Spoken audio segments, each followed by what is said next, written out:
welcome to the NESN Soccer Show. I'm Mark, that's Marcus, and this is the show where we do our best to not mispronounce people's names, and that's going to be a little tough this summer with the Confederations Cup. We're going to get into it in a second, but before we do that, we're going to revisit USA versus Mexico and this recent round of CONCACAF World Cup qualifying that finished up yesterday. The United States came out with 4 points over the 2 games. What's your overall reaction to how they played? Oh, it was great. Well, first things first, Michael Bradley's goal. Yeah. For me, probably the 3rd greatest goal in U.S. men's soccer history. Wow. Yeah, it's tough to argue. In terms of being spectacular, I would only put Landon Donovan's goal against Algeria and Jeff Agus's shot heard around the world above what Michael Bradley did. It was incredible, and I watched the goal probably 1,500 times, and not even halfway through. Yeah, it was. I was watching a post-game interview with him, and he was asked about the goal, and he's like trying to explain the tactics behind it and all that. And he's like, and then at the end, I sort of just, I hit it well, and it's like, well, yeah, you really did, Michael. Well, CONCACAF World Cup qualifying gets back underway in late August. Right. 2 more matches there, and then 2 more a little later in the fall. So 4 more matches to go. USA looking pretty good in 3rd place. Costa Rica won their qualifier to put them back up into 2nd place behind Mexico. So we're sitting in 3rd, automatic qualifying range. Don't have to go to the playoff right now. What's left? I mean, where do these points have to come from for the U.S. to get back to the World Cup? Well, right now, I saw something earlier today where ESPN's Soccer Power Index, or whatever their mathematical calculations, put them at 91% to qualify. If I was doing it on my own napkin math, I'd put them closer to 98. They've got coming up home game against Costa Rica, tough, but they should win that one. And then a trip to Honduras, which, that's always a difficult road game, especially if it's played on September 5th in the middle of the afternoon. It can get really hot down there, but I think if the United States takes 4 points from those 2 games, which is always the target in CONCACAF, win your home games, draw your road games. If they get 4 points, they'll be all but in. I don't see Panama catching them. Panama still has to go to Mexico. We can start saving up for tickets to Russia now. All right. And yeah, like you said, going to Mexico is tough, and Mexico has a pretty good hold on the CONCACAF right now. Really at the top of their game, heading into the Confederations Cup, which is what we're really here for today. Yes. A big-time tournament for them, and a big-time tournament for a few teams, and then a few teams maybe not taking this quite as seriously as others. But let's focus in on Mexico. Are they sending their A+ squad, and what are their chances of winning this thing? Mexico is sending, that's their A squad. They've also got the Gold Cup coming up after the Confederations Cup, and it might be a weekend squad. But Mexico's really going for it, so I'm excited to see what they can do and how they perform. They've been, ever since their last year's Copa America, where they were trounced by Chile in the semifinals. Long story short, I want to see a rematch of that game, maybe in the Confederations Cup final or semifinal, depending on how the groups, how they sort themselves out. But Mexico's been playing really well for the better part of a year now, and are they good enough to win? A lot of their players are either playing in Europe or they have their eyes going there. It's really a new generation of Mexican players, whereas once upon a time they all stayed home. Now Mexican players are really, developing themselves, getting good while they're young, and then really trying to make a name for themselves in Europe. So I think they can win this tournament. Of course, they'll need some stiff competition. They'll need breaks, they'll need luck, and they'll really just need to perform. But they're as primed as ever to go in and win a tournament of this caliber. They are, right, and they won it in 1999 when they were actually the host of the tournament. So they won it before. They have a bit of history and pedigree in this tournament. The problem with Mexico is that when they get up against your Chiles and your Germanys, I think it's a mentality issue, where players who are very good on a week-to-week basis seem to kind of shrink from the moment, and that's what we saw last summer. That's I don't expect to see it again this summer, but that's really what I'm watching out for with Mexico. Now, a lot of people have questions about the Confederations Cup and how the hell do these teams end up there? Sure. How did Mexico qualify for this tournament? Well, it was interesting. In CONCACAF in 2013 decided how they were gonna do this a new way, where they put the winner of the 2013 Gold Cup against the winner of the 2015 Gold Cup in a special one-game playoff called the CONCACAF Cup, which didn't exist before. I don't know if it will exist again. Yeah, we'll see. But you know what? They put 100,000 people in the Rose Bowl, and they made a pretty penny out of it.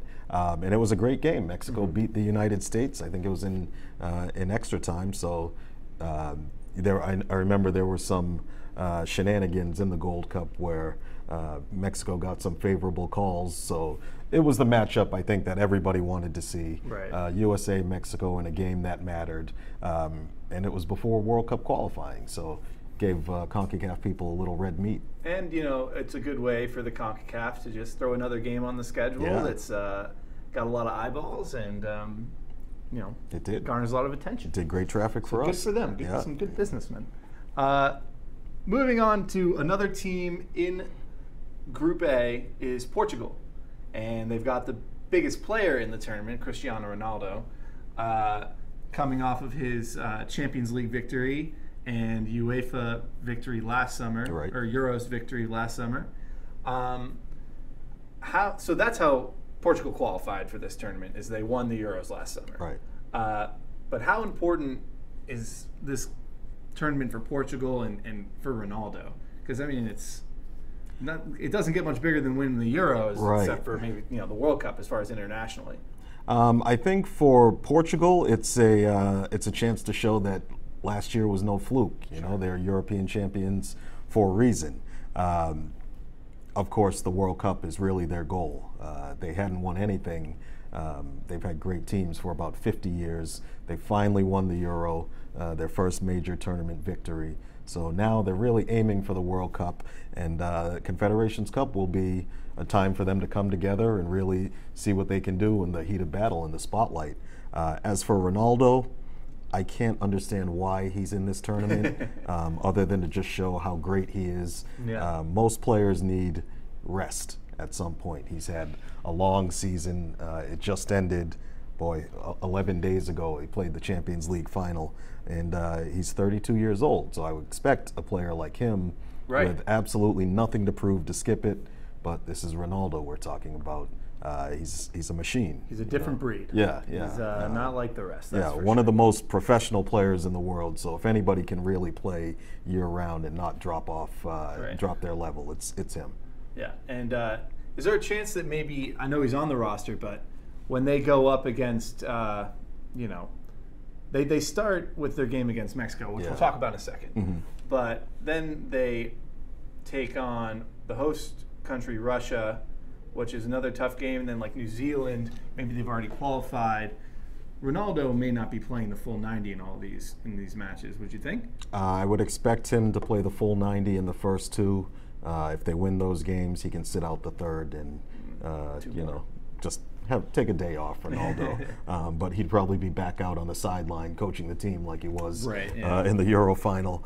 I expect Ronaldo to be the player of the tournament because it's Ronaldo. There's no better player on this planet except for maybe Lionel Messi.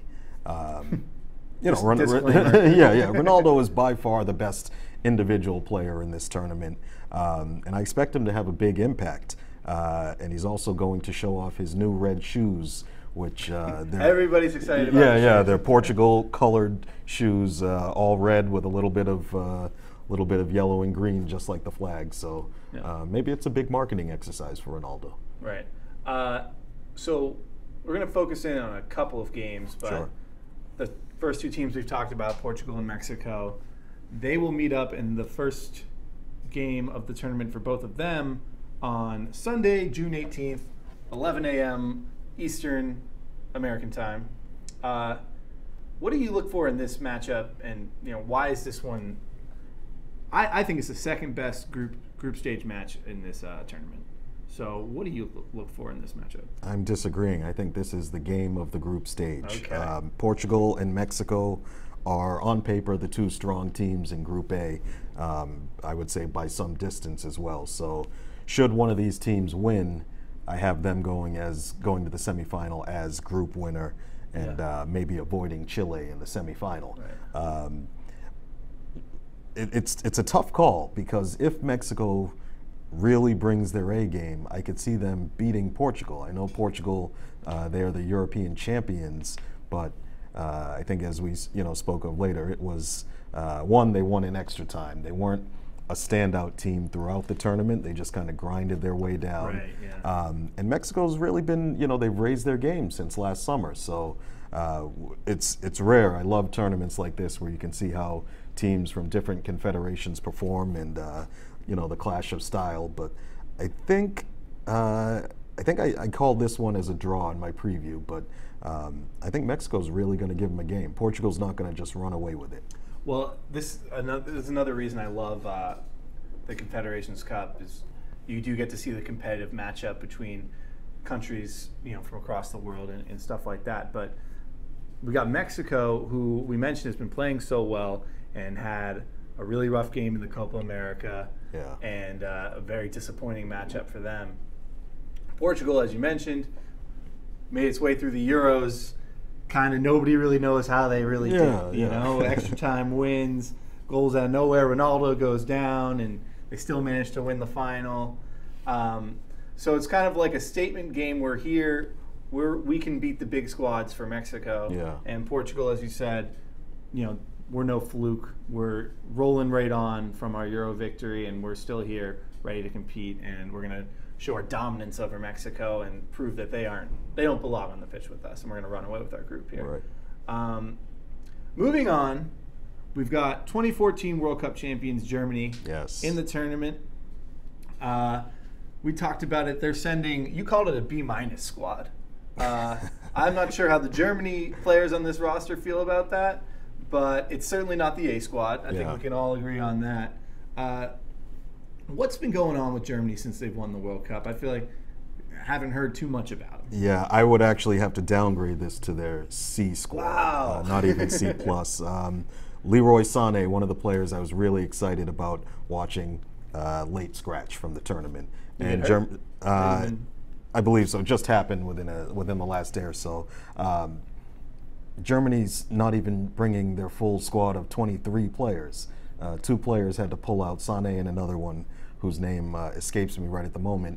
They're not even replacing them. Germany's going to this tournament with 21 players. Yeah. Half of them I've never heard of, and I follow this sport fairly closely.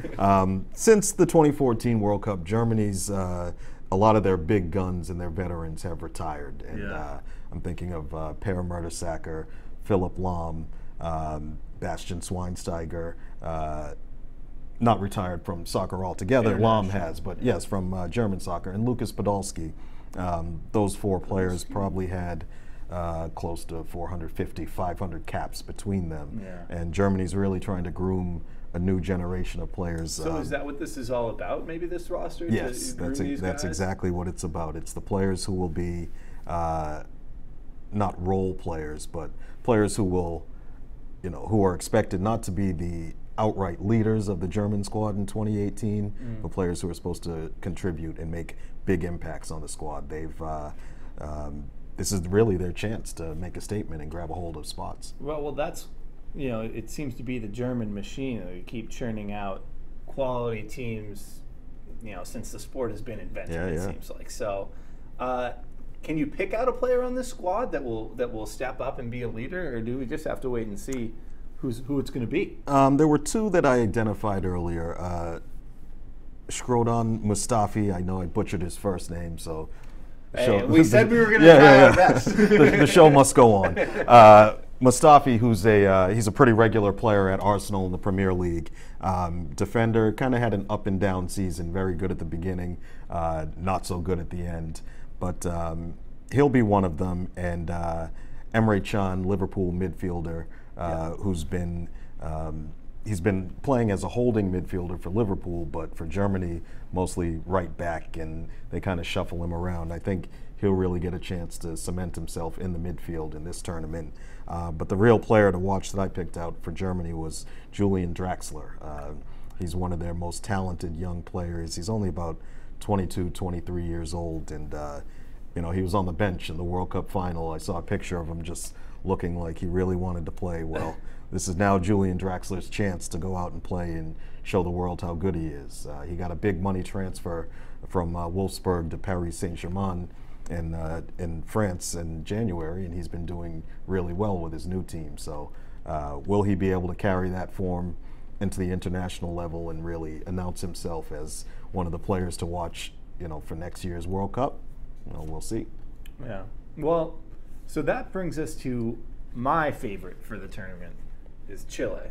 Yes. Currently ranked number 4 in the world, winners of back-to-back Copa Americas.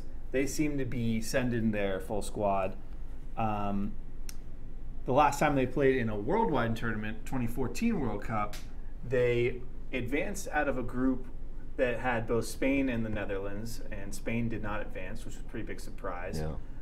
Then they ended up losing to the host country, Brazil, in the round of 16. Mm-hmm. But a very good... I think it was on penalty kicks, too, or maybe in extra time, yeah. This is their first Confederations Cup, but a very good track record internationally for them recently.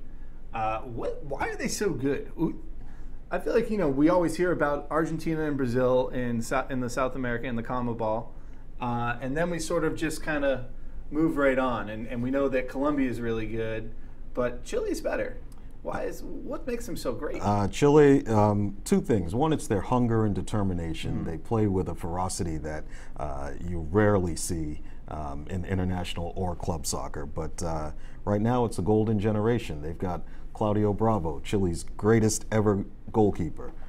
They've got Arturo Vidal, Chile's greatest ever midfielder. Alexis Sanchez, Chile's all-time leading scorer. If correct me if I'm wrong, I think he is. But you know, their greatest ever forward. Best team they've ever had. Yeah. They won Copa America in 2015, won Copa America in 2016, both times by a hair against Argentina. And this Argentina team has Lionel Messi, and they're going toe-to-toe with Messi. They're so loaded, and that was a huge upset, I think, both times. Well, I mean, they won on penalty kicks, so it's one of those games. There was nothing in between the teams. You know, this Chile team is every bit as good as the Argentina team that went to the final of the 2014 World Cup.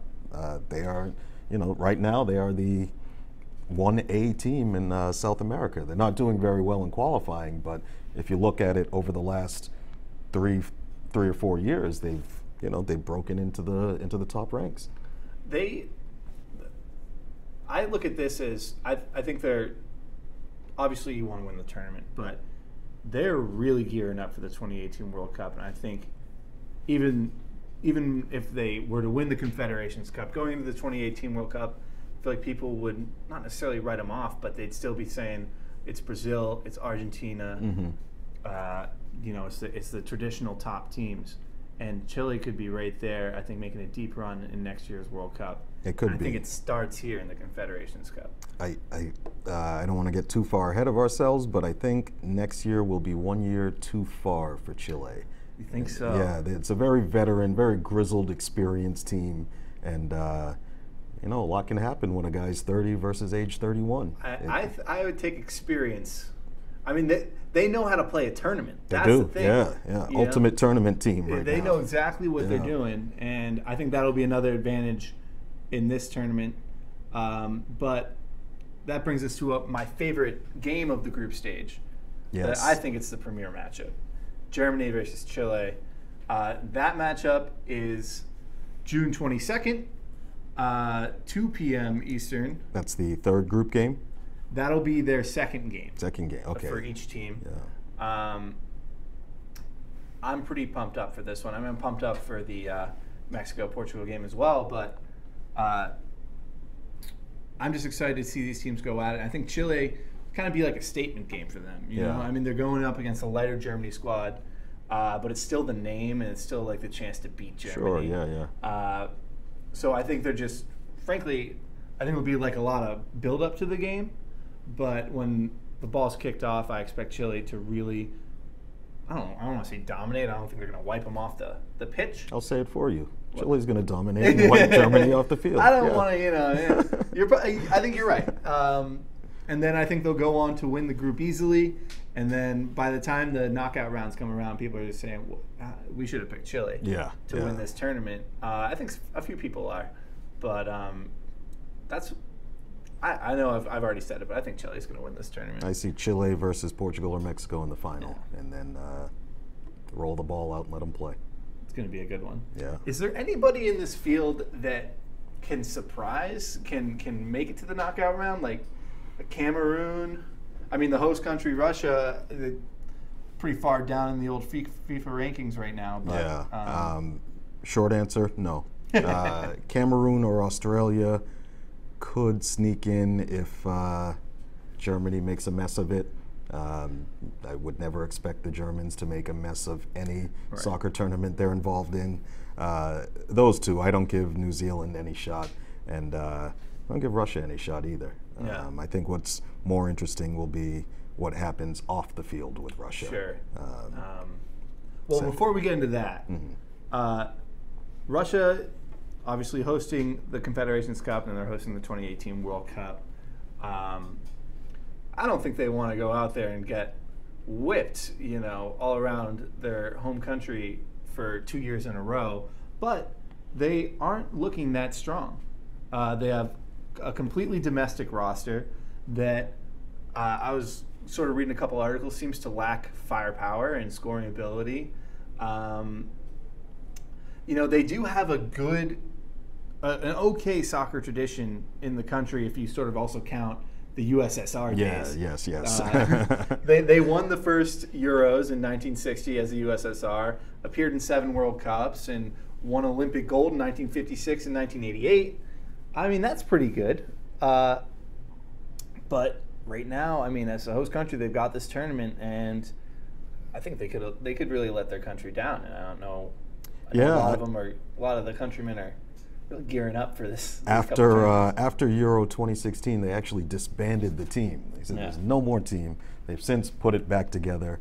I'm not expecting anything out of Russia. I was looking at their roster, and the player I picked out to watch is their goalkeeper, 31-year-old Igor Akinfeev. I thought maybe he was somebody who was good enough to play abroad. I think he has this sense of loyalty and attachment to his club, CSKA Moscow. But I'm not sure if they have any players that are good enough to play in Europe's other major leagues. Their league is good, not great, but Russian's national team just isn't. They're no good. I would love to see them prove me wrong between now and it's the end of 2018. It's always fun when the host country plays well in the tournament. Yeah. Even they don't even have to advance to the group stage, but to see like competitive group stage games 3 times with the host country is always fun. I mean, it's, I always think about South Africa with that. Mm-hmm. They really played well. They were better than expected. And the country was really behind them, and it was a good story. It's part of the fun of the tournament. Yeah. So if we see Russia go out there and lose 3-0, 4-0, it's just going to be kind of a downer. Yeah. Especially if the off-field issues, which we sort of are hoping don't take place, but there's always heightened security, all that, you hear that, but there's a lot of hooliganism and potential racism and homophobia that could really put a dark mark this summer, but also when the whole world is watching next summer. What have you heard about that? Well, Russia's got a serious problem with hooliganism, where they modeled themselves on the English decades ago, and now they have surpassed the English in terms of anger and the intensity of the violence. It's really shocking. There are videos, like hype videos, saying English fans, we're coming for you next year in 2018. And these guys, these are young men who are training in mixed martial arts, and they're really gearing up for a fight, as we saw last summer in France when they rampaged through 4 or 5 different cities. Right. imagine that. Causing a gigantic problem. Right. Imagine that in every city that's going to be hosting games. I don't know if that will be the case. I can't guarantee it's the case, but it's a good possibility that these domestic hooligans will ruin the Confederations Cup and ruin the World Cup. And then there's the issue of fans in the stands where racist abuse and homophobic abuse are it's rife in Russia. These are problems that we've known about for a long time in the Russian game, and they haven't really taken major steps to crack down on it, so far as I know. I don't know everything there is to know about the Russian scene, but these are storylines that have been out there for years and years and years, and I don't see them being eliminated and eradicated before. Certainly not before Saturday when the Confederations Cup starts, but even before the World Cup. These are deep-seated social issues that have now crept into the game, and I think it's going to make the country look bad. It's going to be a mix of nationalist fervor and patriotic fervor, especially if the team is doing well. But then on the flip side is going to be this seedy underbelly of I call them the triple threats of hooliganism, racism, and homophobia that it can put a damper on what should be a big party. And racism is a problem that soccer has kind of run into in all different parts of the world. Sure. in the competitive leagues. Mm-hmm. Italy has a big problem with it. It just is kind of this always present thing. And for a long time, and I feel like I've stopped seeing it, and maybe it's still going on, but it seemed every international match I watched, the two teams would hold up a banner before each match that say no to racism in English. Maybe that keeps going, but it's like, how do you really put a stop to it at this stage? Are you going to change everybody's social awareness in 1 year? It starts in a week, but I'm talking about It's a social problem, and what FIFA does is administer soccer tournaments. So to tell them to, do you want FIFA to come in? That's like asking FIFA to solve economic inequality in the United States. People love to bash FIFA over it, bash the clubs, bash the federations, but these are issues that are so much bigger than this sport. Personally, I don't think it's the responsibility of soccer administrators, and anything they do is really papering or putting a Band-Aid over a it's kind of festering wound. Actually solving the problem, and they can only do so much as a soccer governing body. Yeah, I would love to see Vladimir Putin stand up and hold the banner up before every game, and that would be something that maybe could make a little bit of a difference. Yeah, President Putin surprised me. I'm thinking what FIFA or host nations have done in the past, and the only thing I can think about is when Italy hosted the World Cup, and I think you might have told me this, that all the England matches were held on one of the islands of Italy out in the Mediterranean Sea. All three matches. No, I didn't know that. Yeah. And that was at the height of the English hooliganism in, what was the Italy World Cup? 1990. 1990. Yeah. So I'm going to find this real quick. They played all their matches on an island right in the middle of the Mediterranean. Stadio Sant'Elia in Cagliari, which is this island. And that's to contain. I'll put this on I'll put this on a map in the post. But that's way out there. Yeah, so England played all their matches That's there. where Cagliari is? Yeah. Wow. And I don't know how far they advanced or anything, but yeah, all their group stage games were in the same stadium, in the same city. And at that time, it seemed really necessary, and they sort of were like isolated from everybody else, from the rest of it, from everybody else in the tournament. And I don't think there's anywhere you can really do that in Russia, but especially since they're the host nation, But we'll see how they handle it. I mean, there are things that you can do. I mean, Putin can stand up. Maybe the players can do something. Yeah. I'm not sure how much of an influence they really have. I mean, the team's not very good, so it doesn't really. It's not like you have Cristiano Ronaldo standing up. But we'll see how it goes. Hopefully, it doesn't cast too much of a shadow, but I think we are going to hear about it one way or the other. And I think, compared to racism and homophobia in, at this tournament, I would say hooliganism is the biggest danger, the biggest stain, potential stain on the tournament. I think it could really be bad, especially in the age of social media. In France, a lot of the Russian fighters were wearing GoPro cameras, and these battles were spread out all over the world within an hour of them happening. So there could be a fair deal of that, and but Russia's also a very secure place in terms of police and I would imagine security services. So like that. The punishment for sort of inciting any of these, I guess, riots, we'll call them, would be pretty severe, especially with the country on like a worldwide stage. Yeah. And, I think in that sense, I do think Russia will kind of handle it the right way as far as punishment, but as far as actually avoiding the act, avoiding it in the first place. Avoiding it in the first place. They haven't done that yet. Yeah, we'll see. Well, I mean, let's not end the show on such a sour note. We are still very excited for the tournament. It seems with a lot of international soccer tournaments and international sporting events, there's always some negative side to it. Sure. So, and people always seem to be able to come together and appreciate the sport. So I'm sure that'll happen again.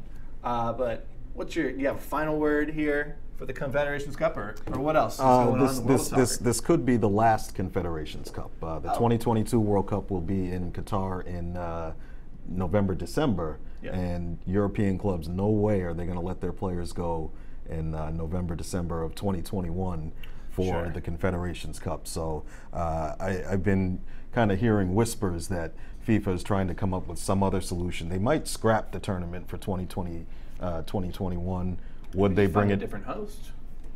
Has it but always been? But it's the timing. Because the World Cup will be in the winter months. Having another host is also an option they've been discussing. But this could be the end of a tournament that started, I think, in 1997, and it's been pretty entertaining. It's the greatest warm-up act. It's such a great appetite. Yeah. It's like the bloomin' onion. The World Cup starts in 365 days, and this gets everybody geared up. You get to see the stadiums. You get to sort of you get the visual of what it's going to be like in 1 year. It just really gets you pumped up. Yeah. Gets you talking about it, and then the winner of the tournament is always sort of the World Cup comes around. It's like, well, they won the Confederations Cup. Got to be one of the favorites. And and it's a good chance for the squads that are there to really build on something and have a solid foundation. And the players that went the year before are very familiar with how everything works in the host country. It's almost an advantage for 8 squads that could potentially be going to the World Cup. So. Sure. Yeah. Well, I think that does it for us today. We're going to be back next week and every week. We're on, if you want to follow us, we're on NESN.com/podcast, YouTube.com/NESN, SoundCloud.com, and iTunes/NESN. Can't miss us, and we'll keep you posted on the Confederations Cup all summer. Then Gold Cup coming up. We're busy here. We're busy here. And we'll keep you occupied. So thanks for joining us.